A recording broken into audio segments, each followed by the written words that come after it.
الفنان كرم مطاوع يعتبر كان عنده قدرة على الأداء كبيرة قوي.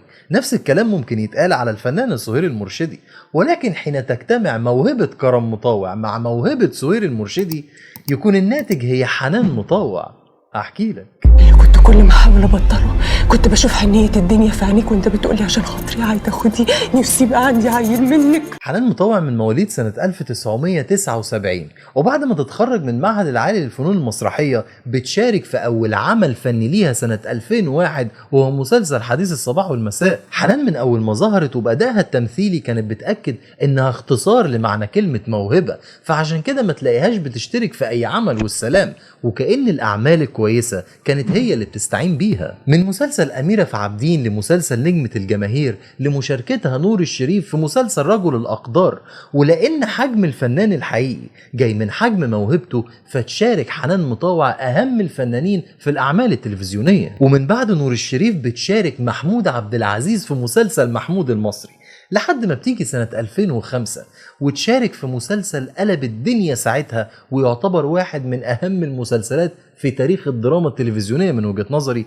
وهو مسلسل سارة اللي كان بطولة حنان ترك. دور نوع اللي عملته حنان مطاوع في مسلسل سارة علق مع الناس بشكل كبير قوي، يمكن فعلا عشان المسلسل ده كان ناجح جدا.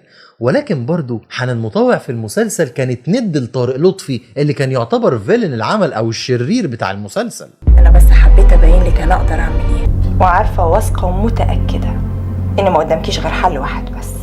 ودي بقى تعتبر ميزة من مزايا موهبة حنان مطاوع، انها قادرة تقف قصاد ايا كان مين في المشهد وتكون ند لموهبته، وتكمل بمشاركتها مع اهم الفنانين في التلفزيون المصري. عندك مثلا مع الفنان ممدوح عبد العليم في مسلسل الحب موتا، او مع الفنان صلاح السعدني في مسلسل ارض الرجال، او مع عزة العلايلي وسميرة احمد في مسلسل دعوة فرح. انا عايز احس بكده. اقرب مرايه بص فيها وقول لنفسك الكلام ده. تقدر تقول لي اخر مره قلت لي فيها كلمه حلوه كان امتى؟ حنان مطاوع تراجيديانة عبقرية، برغم انها عندها القدرة انها تعمل جميع انواع الدراما، الا ان قدرتها في الاداء بجد بتظهر في الادوار التراجيدي. وهنا يجي فيلم الغابة الاكثر سوداوية في مشوار حنان مطاوع في السينما. هفضل كده على طول؟ اسود، خد اللي انت عايزه مني بس شيل اللي في وشي ده. وسنة 2009 بتشارك في مسلسل ليالي اللي كان من بطولة زينة، وطبعا حنان مطاوع هي اللي كانت شايلة الأداء التمثيلي النسائي في المسلسل كله، مش زينة خالص. وتفضل حنان مطاوع بموهبتها تكون اسم في عالم التراجيديا المصرية، من فيلم صياد اليمام الفيلم المظلوم لأشرف عبد الباقي، لمسلسل لحظات حرجة بدور دكتورة نجوى، أو بمسلسل أغلى من حياتي بطولة محمد فؤاد. عادي يا هشام، محدش فينا كان مستني ان حاجه هنا تعجبه. يا وضع انا تعبان مخنوق، حاسس ان انا هتعب في المكان ده.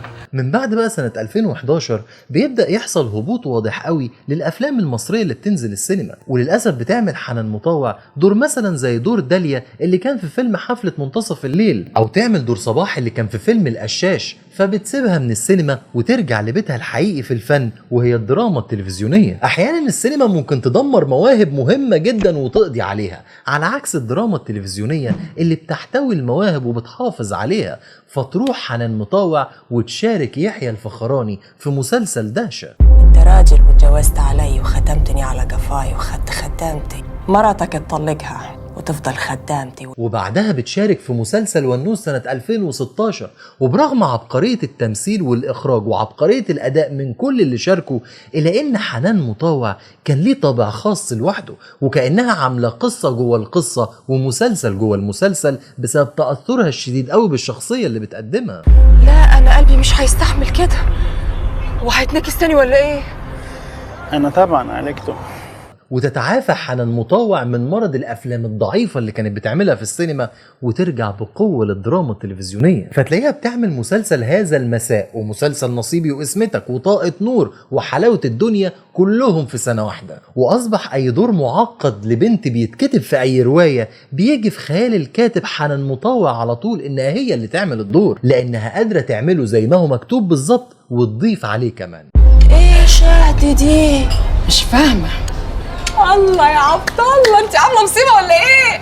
سنة 2020 بتبدأ حنان مطاوع تاخد أولى خطواتها للبطولة المطلقة، فتشارك في فيلم زي يوم وليلة اللي كان بطولة خالد النبوي، لفيلم كان اسمه قابل للكسر كان يعتبر بطولة مشتركة ولكنه منجحش قوي، لمسلسل بنت الأباين، لمسلسل القاهرة كابول.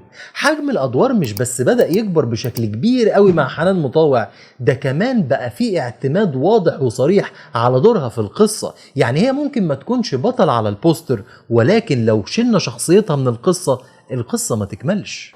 انما ان شاء الله ايه اللي هيخليه يتغير؟ علشان قلبك الحلو.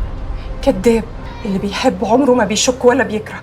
وتيجي سنة 2023 وتعمل مسلسل صوت وصورة، بطولة حنان مطاوع، مسلسل بتاعها من الجلدة للجلدة. لو ركزت في الأداء اللي بتعمله حنان مطاوع في المسلسل ده هتكتشف إن هي دي خبرتها اللي اكتسبتها في خلال 22 سنة تمثيل. كل نظرة من عينيها وكل تعبير من وشها كأنهم متجمعين من كل الشخصيات اللي عملتهم في مشوارها قبل كده. ساعات الواحد بيعمل حاجات مش مقتنع بيها عشان اتعرض لظلم كبير، وده اللي حصل لي مع الدكتور اللي طالق عليا. ودي ميزة كبيرة للي قدرت تكون خبرة وتكبر موهبة كبيرة فعلا جواها.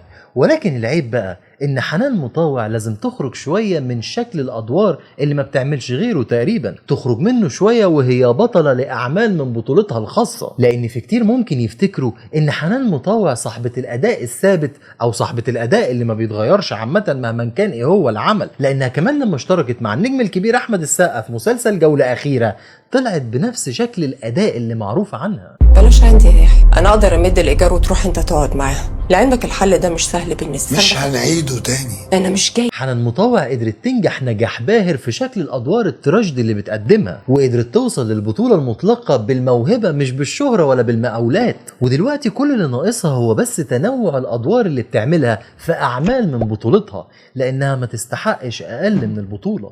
ما تحاسبي على كلامك، مفيش رجاله تدخل هنا. اصل انا كنت اصل ايه وفصل ايه؟ ما تقفي عيبك وتتكلمي عادي.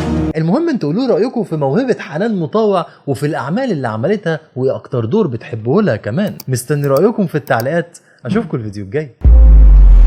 الا عشاننا في الناس القريبين اللي كنا متخيلين ان هم اقرب حاجه لينا.